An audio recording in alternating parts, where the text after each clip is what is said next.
Good evening, folks. Ken Hovind here, and Matt Powell and the crew at Dinosaur Adventureland in Lenox, Alabama. Sorry we did not make it into the new studio. We couldn't get the internet working in there. Came so close. The pews are all set. The floor's all done. Chris, you guys work like maniacs over there. Can't get the internet going. You work on that tomorrow, can you? Sounds good. Get us going. Anyway, Wacken Atheist Wednesday tonight. Bible Believers Baptist Big Bang Blowout. All you atheists, what happened? They want to present their religion of evolution in front of students where they've got an obvious academic and psychological advantage. They can't fire us. They can't fail us. They can't frighten us. Pretty tough, isn't it, guys? Come on, bring it on. Anyway, we believe God made everything in 6 days. And let's see, Charlie Darwin, let's see, right here.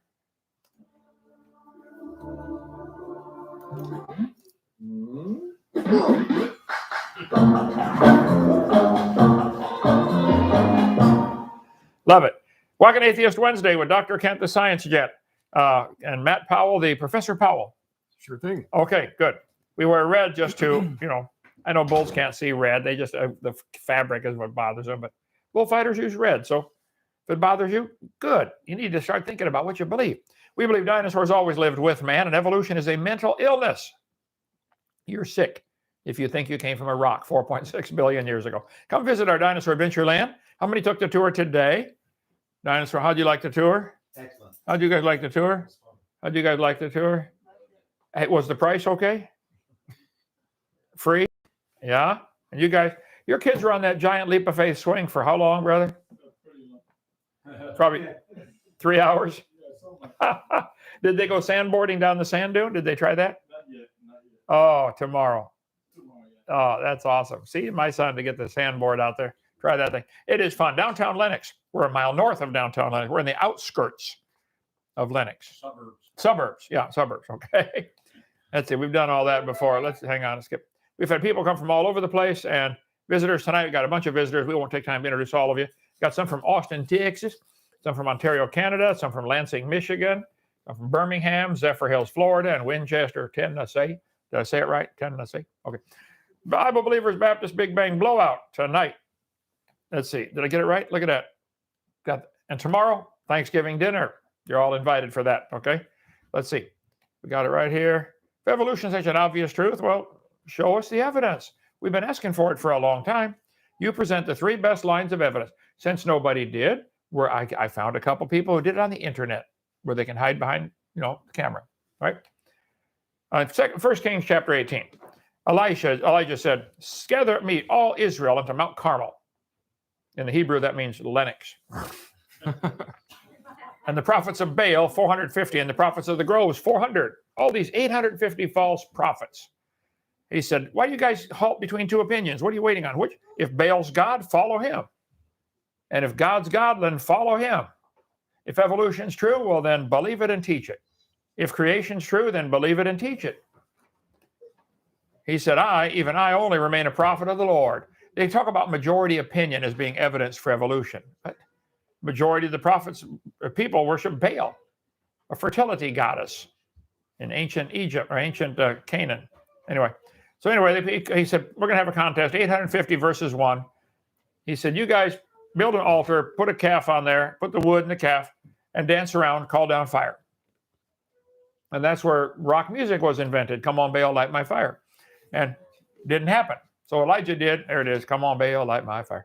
So Elijah did, and fire came down, burned up the altar, the stones, the water, everything. Okay. Let's see. So we can do all that. November 24th, tonight. Tomorrow, Thanksgiving dinner. Everybody hang around for that. Freddie is an amazing cook. Okay. Get our video series. You're more on that. Somebody said some of these are not platforms. They're all platforms. Somebody texted me and some said, of them are like live streaming platforms. They're all different, but yeah. All right. Anyway, I like that. There, I fixed it. Put the mask on the muffler. That'll stop pollution. Yeah. Eating potato salad does not make you skinny. Eating salad, does not. Okay. Anyway, you can help us stay open for free.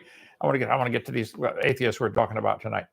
One functioning brain cell. Let's say we talked about all this many times. We're trying to be your friend. We're not your enemy. We want to help you. Okay, atheism is a religion. It's something you have to believe in. There's no possible way you can know there's no God. There's no possible way you can know that all the animals had a common ancestor. This whole tree of life is a religious belief. It's not science. Birds evolved from a group of meat-eating dinosaurs. Okay, so the meat-eating dinosaur went to a pigeon.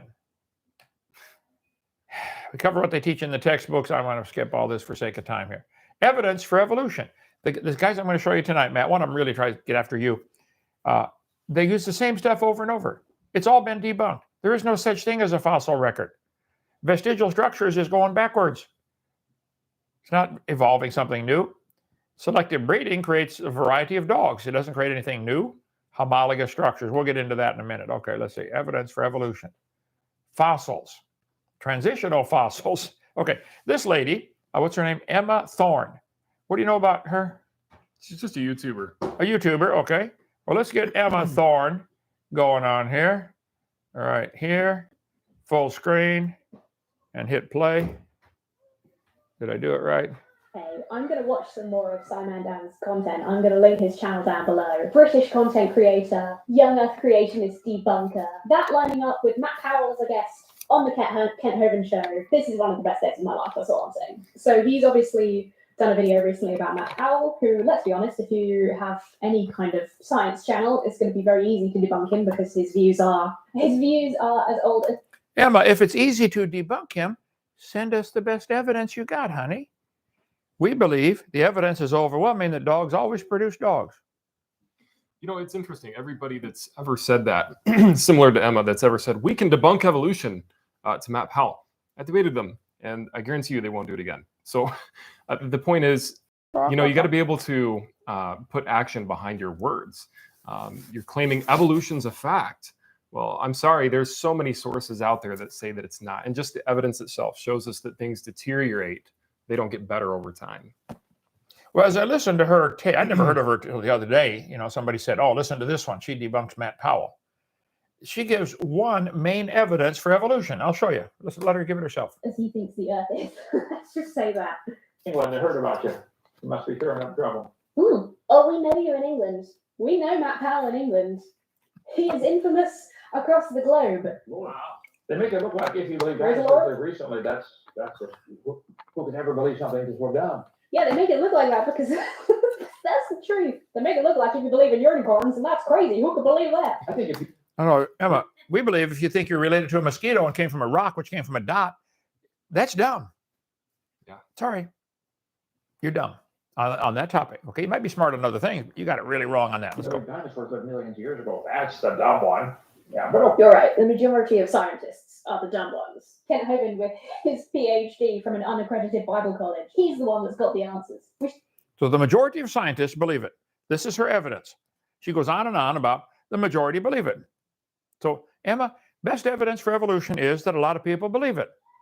I'll summarize it for you. To trust in him on science, not scientists. Around 97% of the scientific community accepts evolution as the dominant scientific theory of biological diversity. Now, that's 97% accepts evolution as the dominant scientific theory. That doesn't mean that the other 3% believe in young Earth creationism. I would estimate it would be even closer to 100%, probably, that don't believe in young Earth creationism. But no, we're the stupid ones with the crazy belief. Kent Hovind, he's got the answers.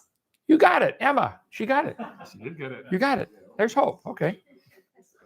Okay, go ahead. So evolutionists love to use dinosaurs. I think I've mentioned this when I've been talking about Matt Powell before as well. I hate when they're like evolutionists, as if, again, it's applying like a belief system. It's like... It is a belief system, Emma.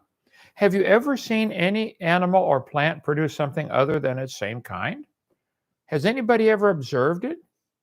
Or is it something you believe in? You have to scrunch in a little bit, make room for the people on the end there, if you would, folks. All right. We need to get the bigger building open. Okay, let's see. Majority opinion. That's it. Okay.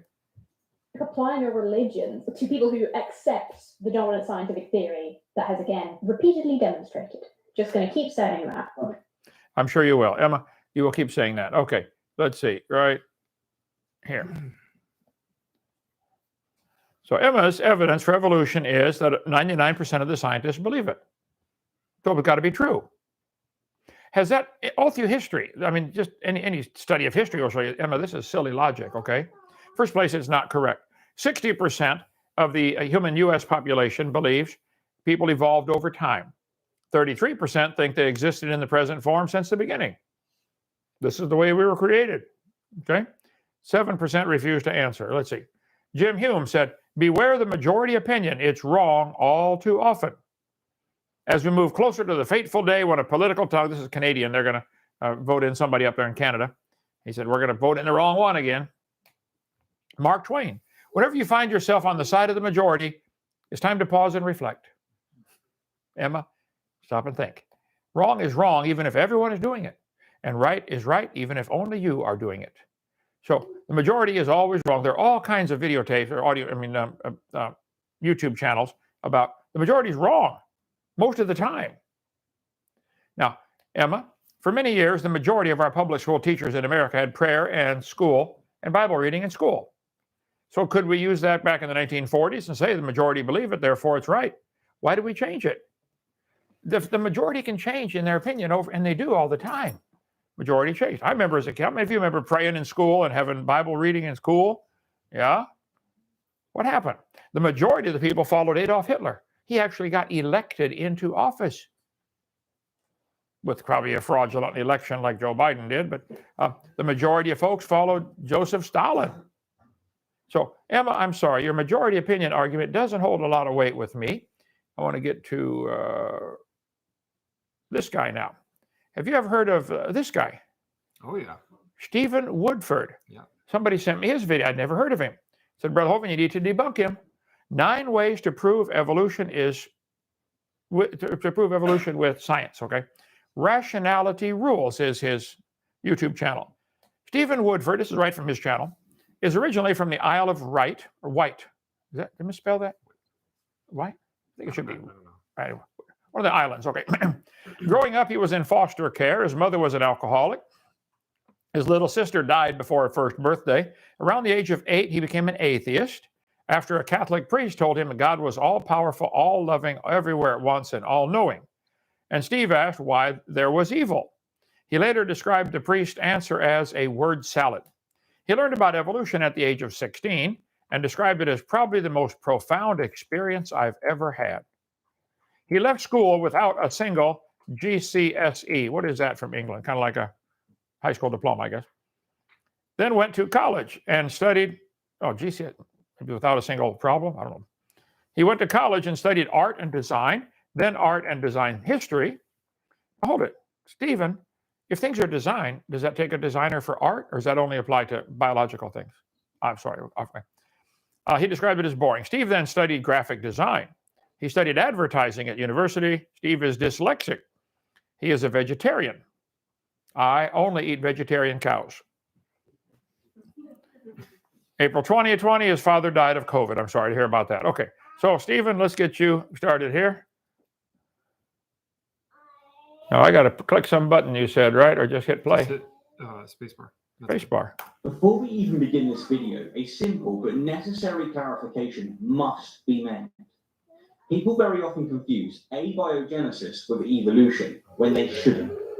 Abiogenesis is the study of how life first emerged from non-living matter, and it's not discussed within this video.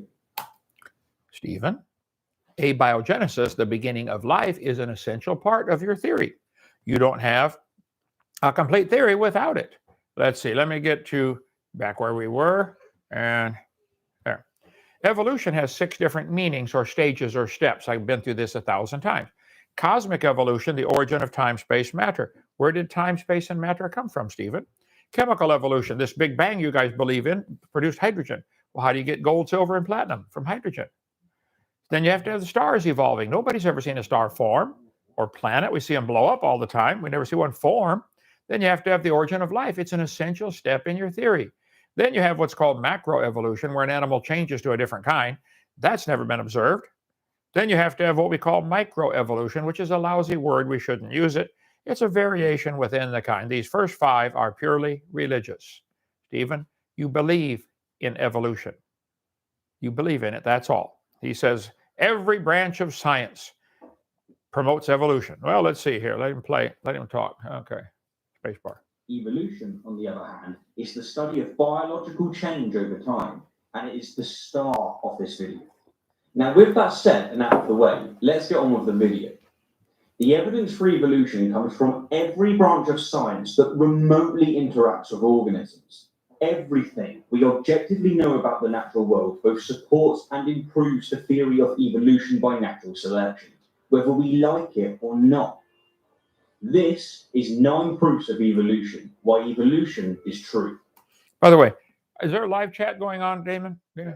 Okay. If some of you evolutionists from England or evolutionists from America would like to have a better than his 9 evidences, send them in. We'll debunk them right here, cold turkey. Just send it. Say, Damien, I believe in evolution because, and send your best evidence. Okay. He's got 9 here. We can take a couple of them. We'll take all night to do all of them, but here we go. Where to begin? Well, the first 2 lines of evidence that I'm going to present both come from the comparative anatomy of whales to land mammals. We've long known that despite whales looking like fish, they're mammals, because just like mammals and unlike fish, they give birth to live young, feed their young milk via their mammary glands, breathe through 2 lungs rather than gills, have skin and hair rather than skin and scales, and they're warm-blooded. Now this alone strongly implies that they share a common ancestor with land mammals. But what really makes this suggestion even more compelling, and what I'll offer as a first line of evidence, is the curious bone structure of their flippers. Within their flippers, whales have, just like the forelimbs of land mammals, finger, hand, wrist, and arm bones, which can be easily explained if these bones are repurposed forelimbs, but are remarkably hard to explain if they're not. And repurposed forelimbs. Does that word purpose mean something in there, I wonder? Right. I would think so. Anyway, look. to invoke a second line of evidence, whales have strange bones that look like shriveled hip, thigh, and shin bones where land mammals have hind legs. And some of these bones, such as these from a bonehead whale, even have what appears to be a ball and socket joint. Wow. Further still, paleontologists have found numerous species within the fossil record that have unique similarities with whales. To present a third line of evidence, Before we go there, let's just calm down here. Let's see, I'll get back to where I wanted to go. Okay. Dobzhinsky said, nothing in biology makes sense except in the light of evolution. They really believe this. I agree that he said that. I agree that Stephen believes that. I agree he probably believed what he said. I think he said it. I think he believed it. I disagree that in his belief, that no matter how strong it is, makes it true. The fact that a bunch of people believe something doesn't make it true. 3 lines of evidence. Nothing in biology makes sense. Structural biology, microbiology, direct observation. These are things they typically give. What Stephen gave, structure. We have a similar structure in our forelimb to a whale. Would that prove a common ancestor? What else could that possibly prove? A common designer. Hey, I drive a Chevy van. My wife has a Ford car. They both have 4 tires. That roll. That proves something to somebody somewhere. Structure. Look, homology and analogy. This is a big thing in their line of thinking. You got similar structures. Okay. In evolutionary biology, the term analogous structures pertain to various structures in different species having the same function but have evolved separately, thus do not share a common ancestor. So if they look alike but they don't think they evolved from each other, oh, that's analogous. But if they look alike and they did evolve, now it's homologous. Same thing. Use same evidence to prove it did evolve or it didn't evolve. Insane. Let's see. Comparative anatomy. Body parts are similar in function, but different in structure. So they must not be closely related. Oh, so they can fly. You know, the bees can fly and the bird can fly.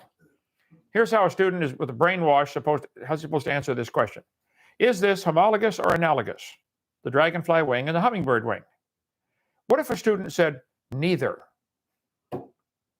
I bet they don't even give an option on the test for that, do they? Like asking, which is correct? 7 and 9 is 15 or 7 and 9 are 15? Anybody know? 7 and 9 is 15 or 7 and 9 are 15? Neither one. It's 15. 16, yeah. They don't get it, okay? Evidence, evolution evidence, analogous structures. Analogous structures. Oh, the mammal and the bird, they both lay eggs. Also, they must be related. I see. This is all through the textbooks, folks, and the kids have to face this. And poor Stephen swallowed it by age 16. Nobody told him, Stephen, they're lying to you. Support for evolution, comparative anatomy. This is what he's doing with the forelimb, okay? Analogy of eye structure. Mammal eye and octopus eye. Whoa, have some similarities. We covered that on my video number 4. Evidence for evolution, WebQuest. This goes on and on. The kids face this stuff every day, all day long. Evolution doesn't belong in any public school. Not a bit of evolution is part of science. Let's see. Convergent evolution. Analogy is not proof for evolution. Homology is not proof for evolution. Okay, he talked about the whale. I want to get this. This is pure brainwashing for the children, okay? They teach the kids, oh, the whale used to have legs, and you can see because he's got hip structure. The evolutionary origin of whales is controversial among zoologists. Evolutionary origin of whales is controversial. The theory of whale evolution, they draw a bunch of pictures and connect them with a line. That's proof that they evolved. The evolution of whales. Yep, he's looking at the water thinking, boy, I'm going to jump in there and lose my legs and learn to swim. You can see him thinking that, can't you? Yeah. Evolution of a killer whale. Oh, came from a coyote. I see. Do they really teach that? Oh, yeah. Oh, my goodness. I did not know that. Well, something like a dog. Yeah. It just sounds so hokey. I mean, I ask people all the time, do you think that your ancient ancestor was a fish? That's what evolution teaches, is that we evolved from fish. And if you ask people, or if you show people on the street what evolution actually teaches, many times they often just reject evolution right there because it's literally that stupid. Just the fact that these people put out videos like this trying to debunk us shows that they'll say, well, your God's the spaghetti monster. Well, would you do a debate or a video against the spaghetti monster? You wouldn't. You wouldn't debate me for 3 hours on Bugs Bunny or Elmer Fudd. You'll debate me on the existence of God, which shows me that God is legitimate enough in your eyes to fight against. Think about that. Yeah. Because they'll say believing in Jesus is like believing in Lord of the Rings. Well, okay, let's do a debate on Lord of the Rings. They won't. They'll do 3-hour debates on the existence of God, though. 97% of scholars believe Jesus existed. Off topic, but I just thought I'd throw that in there. Amen. Okay. Stephen, you mentioned that you thought the whale has a vestigial pelvis and hip bone. Okay. I need to teach you a little bit of whale anatomy here, son. Okay. This is from the textbooks. Vestigial structures, such as the pelvic bones in the baleen whale, are evidence of evolution. Vital function found for whale leg bones. Oh, they found what they're for. ICR, Institute for Creation Research in Dallas, has an excellent website with loads of cool articles on a whole variety of topics. I highly recommend them. ICR.org. Okay. They've got a great article on the leg bone from the whale. Okay. Published in the journal Evolution, evolutionary biologists analyzed the size of a whale's reproductive organs, comparing them to whole body and pelvic girdle size. They wrote, whatever the underlying cause, we hypothesize that species with relatively large male sexual organs must have relatively large ischio-cavernous muscles, which in turn require relatively large pelvic bones to serve as anchors. Hovind translation. Those aren't hip bones, Stephen. That's part of the reproductive system. They can't make baby whales without them. Got nothing to do with walking on land. It has to do with making baby whales. Okay. Scientists have not yet observed how these colossal creatures reproduce, because they go way down deep to do it where it's dark. Okay. But it stands to reason, given the great distance between their eyes and their reproductive organs. How far is that on a whale? Long ways. And he can't even see down there. Okay. He wishes that male whales likely need an extra measure of control during the mating process, and bigger pelvic bones lead to increased control. This is from the Evolution Report. If whales originated from other tetrapods, should whales use bones that are perfectly suited for controlling their sexual organs instead of showing any vestige of usefulness for life on land? Do any of them still climb up on the beach and try to walk? I mean, we should observe that. they lost it. No, billions of years ago. If it's true. Yeah. Whale hip bones are not vestigial. This is one of the lies in the textbooks I cover on video number 4. Vestigial. Whales have small bones located in the muscles of their body that are vestigial. Let's see, American Heritage Science Dictionary, you're wrong, okay? The whales, they're not vestigial. They didn't lose their use. I'm sure Daddy Whale uses them every opportunity he gets, okay? Okay. Many organisms retain traces of their evolutionary history. Whale has pelvic and leg bones that are useless vestiges. This is a biology textbook. This teacher ought to be fired, or this author ought to be fired. I debated Jeannie Scott, National Center for Science Education. They said the evidence for this is how whales evolved. This is the stuff they're all teaching. How many of you were taught this when you went through school? That the whale has a vestigial hip bone? Whales have a vestigial pelvis. It's in all the books. Just imagine whales walking around a children's book. Well, here's the bones they're talking about right here. We got some in our museum. The whale's pelvis. Yep, there it is. Can't you see him walking on land? You have to, Matt. You have to imagine. This is almost as crazy as surfing monkeys or octopi coming from outer space. I mean, this stuff is just hokey. Literally, not just one or two things that they believe, but every single thing that they believe with regards to the scientific method is wrong. It's demonstrably wrong. Those are not leg bones. Well, there's one of the bones. It's right behind that wall in the next room over there. It has a good nerve supply, a good blood supply. It's a bone. Okay. It's part of the whale's reproductive system. The male's penis can be 10 feet long, okay? You got to control this thing in the dark, underwater, with no eyes, and he can't talk and say, or no arms, and he can't say, scoot over, honey. This has nothing to do with walking on land, okay? Nothing. Let's see. Blue whales, the largest penis on Earth, 12-inch diameter, 10 feet in length. It curves in an S-shaped loop to stay inside the body till they need it. Male and female whales are different. They have different bones back there. Stephen, somebody lied to you, and you're lying to your listeners now by telling them the whale has a vestigial pelvis. It does not, it did not, it never did. Stop. Erotic endurance of whale hips. Carl Zimmer writes in. It's not you can study, I got a ton of stuff on this in video number 4. Fish have strong muscles in their sides that allow them to swim with their tail side to side. The whale swims up and down. The tail goes up and down. There's the fish swimming side to side. There's the whale up and down. They're just both cool designs. Reading a script. Let's see. Paragraph missing from my script. Okay. Whale pelvis. You can study that yourself. I'm sorry, Stephen, you got lied to. It's not a vestigial pelvis. Just imagine they lost their legs and moved their nose from the front to the back of their head. If the nose moved to the back of the head, what happened to the optic nerve going? Did it have to? Remember, they cross over the left eye goes to the right side of the brain. So the nose moving up had to cross through those optic nerves. How did it do that, Larry and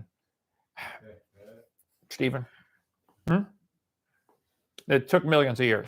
For a long time, they couldn't see, but they got it back, okay? Let's see, the whale, just imagine. I mean, Evolution. It's almost embarrassing that we have to explain this to them. I mean, this is stuff that they should know. Well, see, they are so desperate for evidence. He's giving 9 evidences for evolution, all of which have been debunked. But what else do they have? Nothing. Nothing. And we feel sorry for you. We're not your enemy. We're your friend, okay? When whales walked in Egypt, from Wired magazine, just imagine whales walking around. Look at that. Whales are the ancestors of humans in this guy's book. Wow. Bible said you shall know the truth, and the truth shall set you free. God made all things. God said, cease, my son, to hear the instruction that causeth thee to err from words of knowledge. Quit listening to this stupidity. God created all things. Heaven is his throne. Earth is his footstool. Hath not my hand made all these things? I debated Dr. Pigliucci, University of Tennessee. I said, Dr. Pigliucci, you studied and taught courses on evolution of plants for 10 years. You've received $650,000 in grant money to study the evolution of plants. What's the best evidence you know of for evolution? He said, the evolution of whales. Just exactly what kind of plant is a whale? He claims the hippo is evidence for evolution. Claims that the flying squirrel is evidence because it has half a wing. These guys are off the chart bonkers. Yeah. Okay. Here's next evidence here. Let me get to him over here and hit spacebar. A superb example can be found in all mammals, including you, and it's called the left recurrent laryngeal nerve. Without getting too technical, this nerve runs from the brain to the voice box, which should be a distance of a few inches. But instead, it goes down into the chest, loops around the main artery, and then goes back up to the voice box. That's right. Which in the case of the giraffe results in a 15-foot detour.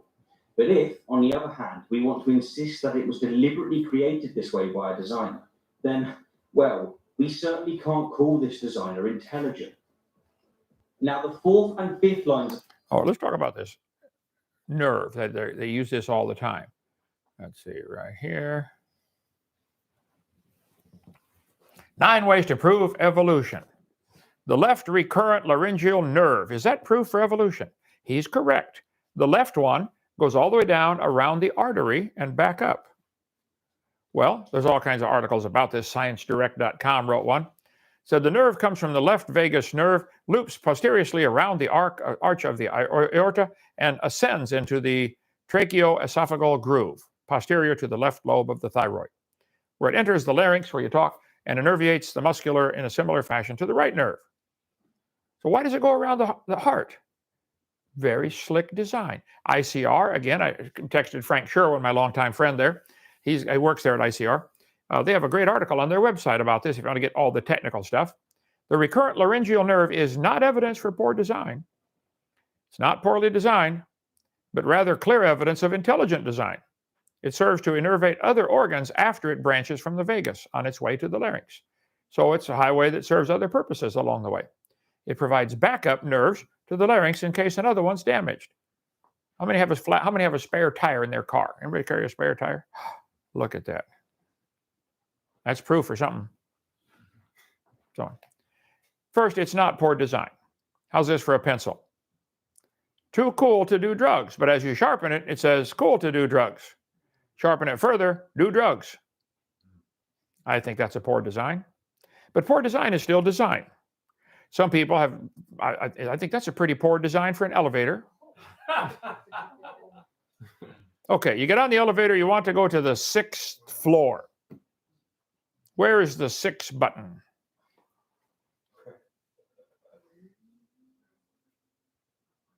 Poor design doesn't mean it's not designed. I would say this ad on the side is a poor design.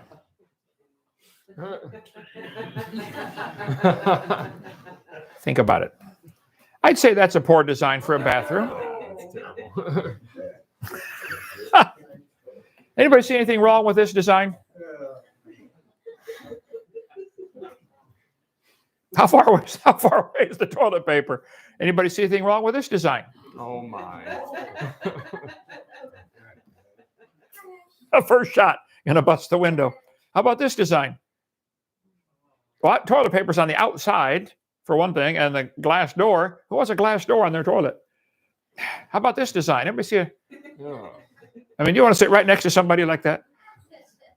How's it going over there? How about, anybody see anything wrong with this design? Now, was it designed? Sure, by an idiot, but it was designed, okay? Here, which button do you push to go up?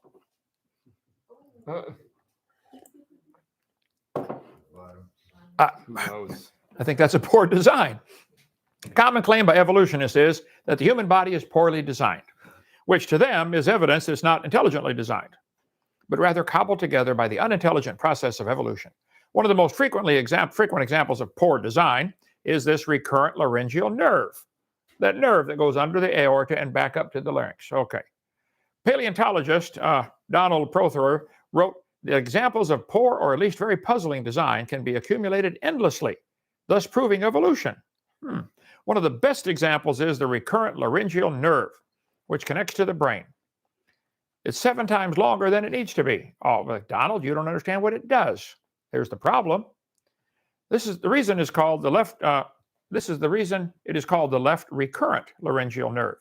The right laryngeal nerve loops around the subclavian artery. Clavicle is your collarbone here, just below the collarbone, and then travels up to the larynx.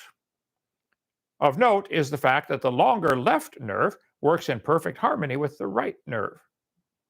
So they both, even though one's much longer, they're both synchronized, disproving the faulty design claim. The most logical reason is this nerve design is due to the developmental constraints. Eminent embryologist Professor Eric Bluckenschmidt wrote that the recurrent laryngeal nerve is seemingly poor design in adults is due to the necessary consequences of developmental dynamics. It has to be this way because of the way the baby grows. It's not historical carryovers from evolution. Human-designed devices like radios and computers do not need to function until their assembly is complete, right? What if it had to work as soon as you started putting 2 pieces together, it has to work? No, you get the whole thing together and then turn it on and it works, right? Living organisms must function to a high degree in order to thrive during the developmental stage, from a single cell zygote to adult. The embryo as a whole must be a fully functioning system in its specific environment during every second of its entire development. You don't get to just shut the kid down and add a new part.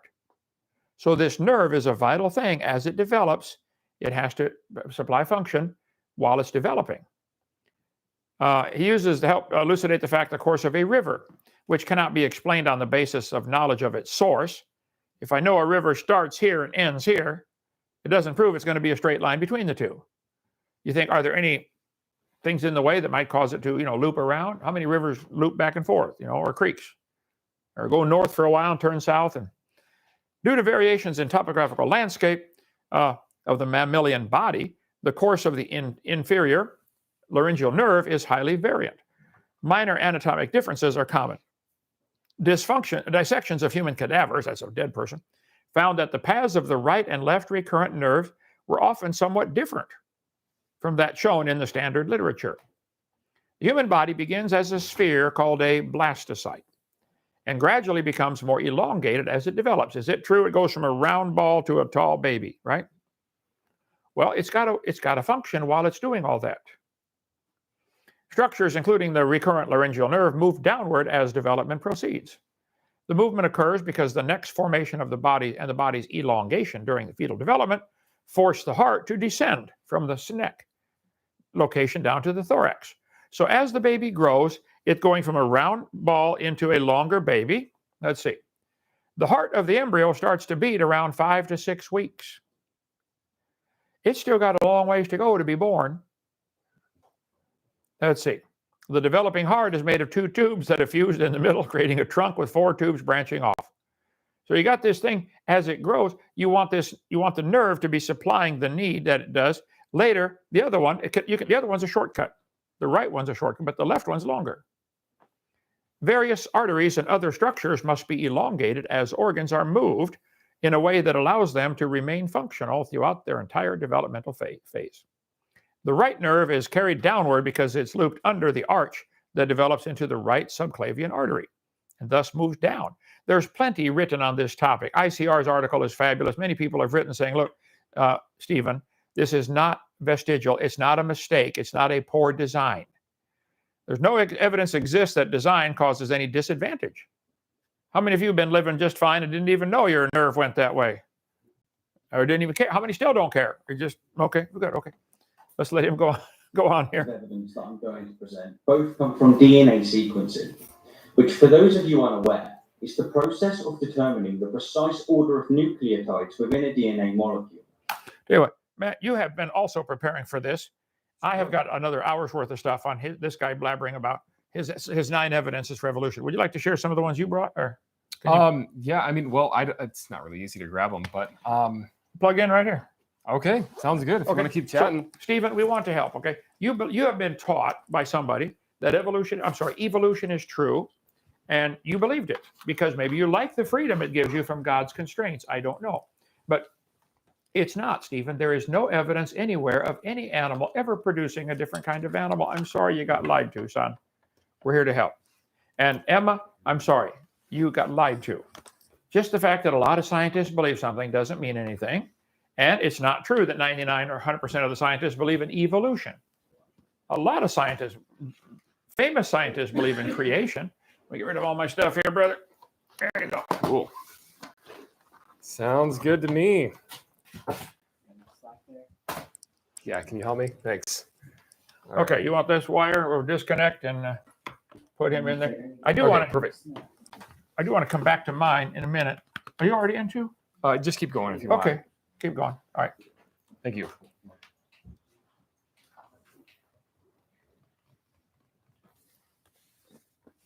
He says we're 97% chimpanzee. ICR's got a great article on that if you want to read that. If you want to believe you're related to a chimpanzee. Okay, so where's the very best evidence?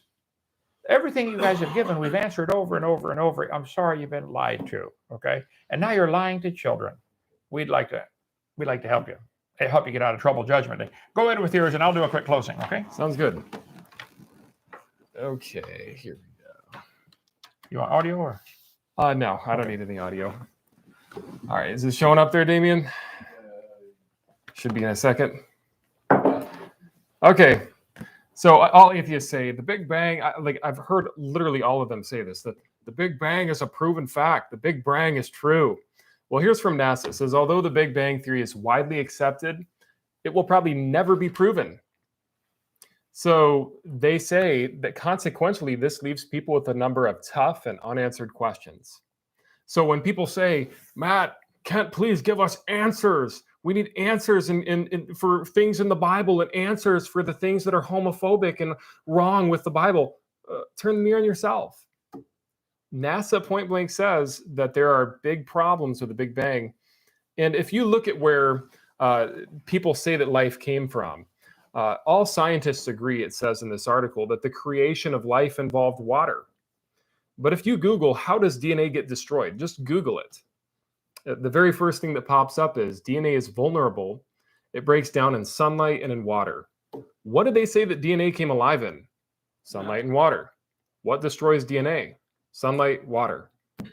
So the very thing that destroys life is the very thing that they say created all living organisms, created the single cell, which we all descended from. And, little kids often wonder, well, where did life come from? How did life get started? And if they're to Google that, which a lot of people do, the first thing that pops up is that it rained down into the oceans. So they literally are teaching that life came from a shower. That's what they think. That's strange. That's pretty bizarre.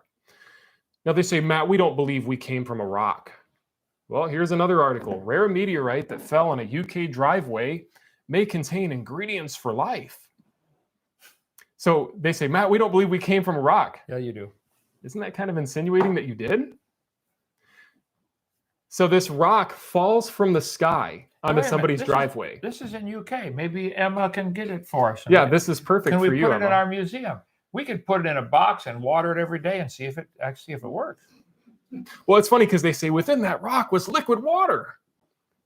So what? Water destroys DNA molecules. Only the scientifically illiterate would read papers like this and come to the conclusion that life started in the water, the very thing that destroys DNA. Look, they teach such crazy things. This is in a kid's book. This is what your kid is learning if he's going to public school. Evolutionists say, Matt, we don't believe that T-Rexes turn into chickens. This is the first thing that pops up if you Google, did the chicken evolve from a T-Rex? It says, question, are chickens related to the T-Rex? Yes, science has revealed compelling evidence that the T-Rex actually evolved into a chicken. Well, didn't it give it some kind of survival advantage? Well, yeah, it's mutation through selection. So selection selects those genes that are beneficial, but I don't see how that's beneficial. So the T-Rex laid eggs? Have they found any T-Rex eggs? It's insane. Okay. Literally crazy. Okay. Yeah. They teach also that it rained for millions of years. I mean, think of just how crazy this stuff is. I'm moving kind of quick for sake of time, but just think of how crazy this is, that rain created itself because there is no God according to these people. And it rained for 2 million years. Folks, we're not only dealing with crazy theories, we're dealing with people that literally believe in magic. They believe that out of nowhere, everything was produced uncaused with no God. It's magic. Let me see here. Yeah, we find so many things that demonstrate intelligent design. I'm not going to go all night, but I will say that dinosaur soft tissue, we're continuously finding it. These are real photos of dinosaur soft tissue. Now, who here thinks that dinosaur DNA and blood and hemoglobin in the cells could last for 65 million years? No one. Oh, they do. Certain scientists that just want to keep their job. Yeah. They'll say, well, it's preservation. I don't care what preservation technique you apply to this. You're not going to get these things lasting a deep time. They say, well, if you can find a dinosaur and man in the same layer, then we'll believe that the flood of Noah is true and that dinosaurs live with man. Okay, here you have anatomically a man footprint in the same layer as a dinosaur footprint. That means that they existed at the same time. Got one right on top of a dinosaur of a man. And I was in a debate with Dr. Kenny Rhodes from Reasons to Believe. And I brought this up to him. And he said, well, even though it looks like a human footprint, and anatomically it may be the same, how do you know there wasn't a creature that looked just like that had a human-like foot that just happened to look like a human foot? Got a good point. Are you kidding me? A creature that we've never discovered, have no evidence for. He's a PhD for reasons to believe. This is the number one theistic old Earth age, group out there. I ask him, reasons to believe what? Reasons to believe not the Bible. Not the Bible. Yeah. But we find fossils of all sorts of different things. One of the real easy ways for kids to be able to debunk evolution is just by pointing out the absurdity of what they believe. And one of those things is this. This just came out last year. Prehistoric monkeys traveled 900 miles between continents on rafts. Just the title alone sounds crazy enough, but on the bottom here it says, well, the researchers from the University of Southern California say they must have managed to hitch a lift on floating rafts. Folks, this is the crowd that's telling us that the Bible is wrong. It's incorrect. It's amazing to me because it's the same crowd that says that dinosaurs farted themselves to death is the same crowd that's going to tell you, oh, the Bible has errors. It's incorrect. They literally teach that dinosaurs farted themselves to death, folks. And this guy says, well, Matt, you've misrepresented us. We believe they tooted, this British guy. He used the word tooted. Who does that? Right. Except unless you're like 5. We believe That's why the British needed our help to win the war. Okay. Right. He goes, we believe they tooted and it warmed the environment. And then that's why they died. It's still the same thing. It's still the same card game. It doesn't matter how you shuffle the cards. You believe they tooted themselves to death. Well, they tooted and it warmed the planet. Give me a break. Professing themselves to be wise, they became fools. They believe in surfing rats, rodents across South Atlantic. They say, where's your source, Matt? 2009, Oxford paper. I give sources for everything. Dinosaurs once crossed oceans. They literally believe in surfing dinosaurs. Again, this is the crowd that's telling us that the Bible is incorrect. So yeah, that's pretty much, I think, all I had on that. All right. Well, give me the screen back here and we'll do a quick closing. Right, sounds good. Or take any questions that come in. Got a couple. Yay. Some of you atheists and evolutionists, where are you? Sounds good. Okay, let's see. Did I get it? All right. Waiting for connect. According to evolution, things get better automatically. So all this internet stuff ought to work just fine, right? There it goes. You're good. I'm good. Restart your slideshow real quick. Oh, touch that. Okay. All right. Yep. I did. I'm right there. Escape and then. Yeah. Oh, got to drag that over there. I never do that before. Okay, let's do it like. I'm waiting for it to evolve. There we go. Okay. There. All right. So the Bible clearly starts off, first verse, 10 words. In the beginning, God created the heaven and the earth. God's claiming he did it. You evolutionists and atheists are saying, no, he didn't. And you disagree with the very first verse, and you disagree with everything else in that book. Well, someday we're all going to appear before the judgment seat of Christ. All Matt and I are trying to do is help you get ready for that, because you're going to face God whether you like it or not. We'd like to see you give your heart to the Lord and get saved. That's the purpose of our ministry. Creation, science, evangelism. We like picking on the evolutionists, but we do it hoping it'll wake you up. Like, this is dumb what you believe. Come on, stop and think. Okay. The Bible says, whosoever believeth in him should not perish, but have eternal life. Moses lifted up the serpent in the wilderness. Great story back there in the book of Leviticus, Numbers, I forget. But the people were getting bit by poisonous snakes and dying. And they said, oh, Moses, help us. And he said, God, what do I do? He said, make a snake out of brass, put it on a pole and lift it up. Whoever looks at it will be healed. Right. Okay. Well, if they did, it worked. There's a song in our songbook, look and live, my brother, live. Look to Jesus now and live. So Jesus was lifted up on the cross. Even as Moses lifted up the serpent, so must the Son of Man be lifted up. He's telling his disciples ahead of time what's going to happen to him. Whosoever believeth in him should not perish, but have eternal life. I'd like you guys to have eternal life with us. For God so loved the world, he gave his only begotten Son. Whosoever believeth in him should not perish, but have everlasting life. God sent not his Son into the world to condemn the world, but that the world through him might be saved. He that believeth on him is not condemned. He that believeth not is condemned already. We're here to help, really. Our ministry exists to help you evolutionists and atheists come out of the evil cult you're in and get some logical common sense and give your heart to Jesus Christ. God's not slack concerning his promise. He's not willing that any should perish. He doesn't want you to go to hell. We don't want you to go to hell. We'd like to see you get saved. In Acts chapter 2, it said, it shall come to pass, whosoever shall call upon the name of the Lord shall be saved. In Acts chapter 16, Paul and Silas were beaten and they're in prison. And they're singing at midnight. And the earthquake came and threw the doors open. And the jailer came in and said, sirs, what must I do to be saved? They said, believe on the Lord Jesus Christ, and thou shalt be saved and thy house.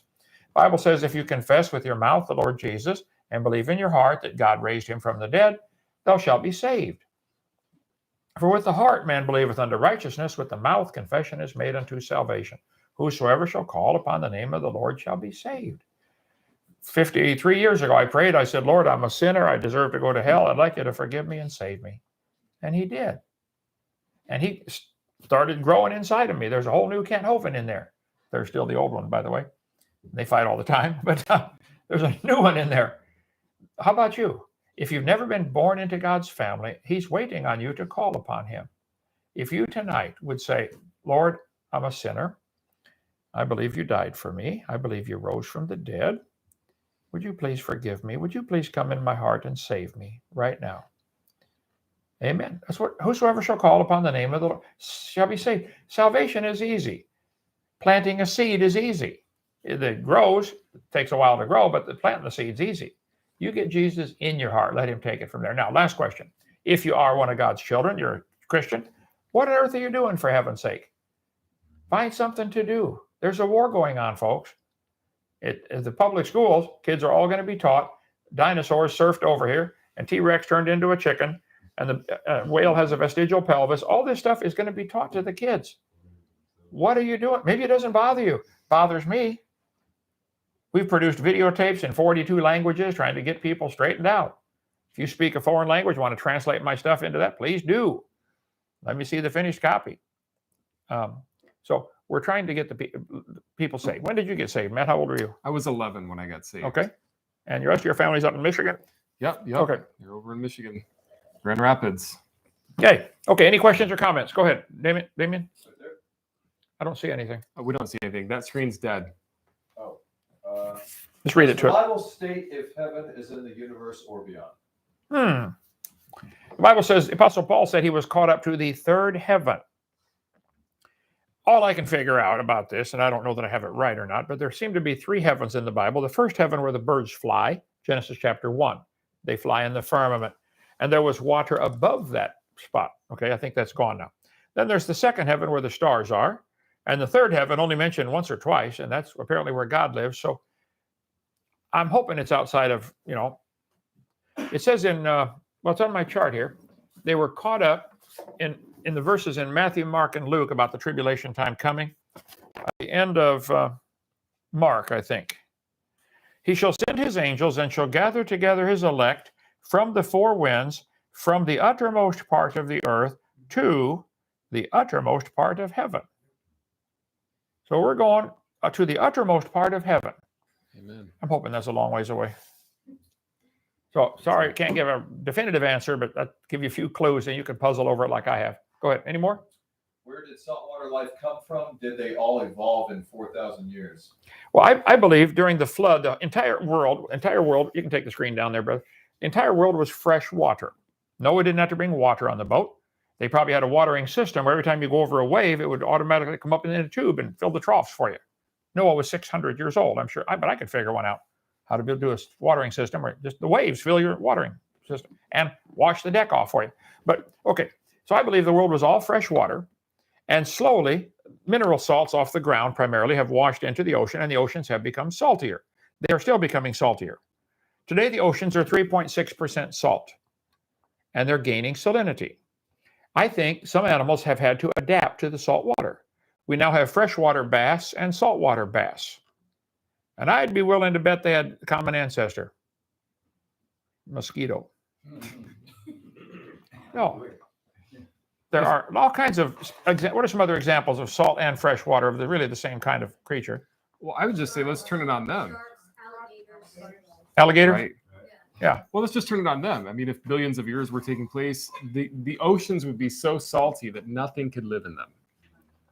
So saltwater problem is a problem for evolution, not creation. Right. So the facts are there are saltwater alligators, freshwater alligators. There are saltwater bass and freshwater bass. And most animals that live in the saltwater, it's a nuisance to them. One guy, I mentioned this in my seminar part 1, in my video number 1, which is over here, about a guy, when I was preaching up in northern Alabama someplace, he said, Brother Hovind, I have aquariums. I have a freshwater aquarium and a saltwater aquarium. And I took what kind of fish they were? Mollies. He said, I split my mollies up and I slowly added salt to one of the aquariums. And over a 2-week period, I brought it up to 3.6% salt, like the ocean. And they adapted to it just fine. Then I put them back in fresh water and they died. So in 2 weeks, they adapted to salt water. So I guess I don't see a big problem. I don't know why the atheists make that a big problem. Anything else there, brother? That's it. Okay. Well, Christmas. If some of you atheists were afraid to come for Thanksgiving, our wonderful meal tomorrow, we're going to invite the whole world to come here for Christmas too. Yay. If you don't have family or want to come down and join our family, come on down. Wait till you guys see the food Freddie is cooking for tomorrow. Steve, I saw your dog out there with the emu leg bone. That's a big chicken. I was given the tour today. I mentioned about, the one unfriendly emu is now going to be cooked for tomorrow dinner. I said, now I want you to pet all the cows and horses and goats and everything we got up here, and alpacas and llamas, and we want them all to stay friendly. And who was it said, if they don't stay friendly, are they going to be for Christmas dinner? Probably. Okay. Any questions or comments from here? Yes, sir. I was talking with some of my friends about like the definition of life, particularly when it comes to plants. Are plants alive? Okay. What's the biblical definition of life? I don't know if there is a biblical definition of life. I don't think it ever calls plants living. I think a plant would be classified as a complex, self-replicating food source. They're able to reproduce. Do plants have a soul? I don't think so. Do they have I look at it like this. There seem to be a body, soul, and spirit. Plants have a body. They're alive. They grow. They reproduce. But I think that's as far as it goes. Animals have a body and a consciousness of life. They're aware that they're alive. There's something different about an animal and a plant. Okay, we classify them into 2 distinct categories. So animals not only have a body and are alive, they're aware that they're alive. Is the pine tree aware that it's alive? Where's the brain in this thing, So I think you'd have to classify plants and animals very differently. And then humans have a body, a consciousness of life, and a consciousness of God. So body, soul, and spirit. I'm not sure how you would distinguish which is soul, which is spirit. People argue about that. But we have a body, soul, and spirit. No other animals that I'm aware of have a consciousness of God. No pig prays before he eats. They're not even aware that there might be a God, to my knowledge. So that's the best I could do on that. I would say plants are alive, but they're not in the, they don't have a soul or spirit. We classify them as alive. Obviously, there's a difference between a live pine tree and a dead pine tree. We can see something changed, but it's not alive in the same sense as having a consciousness of life. Okay? It just stops respirating. How's that? Yes, sir. Is there tours tomorrow? Tours tomorrow. Yep. Anybody want to stay for a tour? I love giving the outside tour anyway. What about breakfast? Morning meeting. Is breakfast Freddie? Freddie not here? I think he said it was going to be something light. Yeah. Cool. Morning meeting. Water. No morning meeting. Take the day off. We have, I think, meals at 3. Meals at 3 or 3:30. Thanksgiving. So enjoy yourself today. Tomorrow morning, get a good night's sleep. I'll give tours tomorrow. Yep. What time they start? It's going to be pretty chilly until about, let's start at, say, 10 o'clock. There's breakfast cereal in there, I know, if you want to just go in the cafeteria and get cereal. But if you want a tour, 10 o'clock, I'll take the outside tour. Damien, you going to give any tours tomorrow? Yeah. Sure. He gives a Science Center tour in here. And Debbie, you want to give the barn tour? Okay. So there you go. I'll help drive if you need drivers. Okay. Sounds great. We need more vehicles. We have 4 broke down. Yeah. I saw Question came in. another Honda side-by-side yesterday for sale, $17,000. Yet another question. I have another question. Okay, go ahead. Really respect Walt Brown's work and his hydroplate theory. Do Do you think his work is still relevant? He says creation is greater than 8,000 years old. I don't know that I ever met Walt Brown. I talked to him on the phone many times and loved his book and highly agree with his hydroplate theory and the formation of Grand Canyon and all that. I don't even know if he's still alive. He's around He's 85. somewhere in there. Yeah. Anyway, so I didn't know he thought the Earth was 8,000 years old. If so, he's wrong on that. But yeah, I highly respect his work. A brilliant guy, and yeah, his hydroplate theory is well worth studying. That's still a young Earth. Yeah, 8,000 still Yeah. less than 4.5 billion. The government doesn't understand those number differences, but Yeah. okay. All right, now I had one question I almost was embarrassed to ask. Is it okay to wear thermal underwear under Hawaiian shirt? I mean, come on. I don't know. All right, see you tomorrow. Bye-bye. Good one.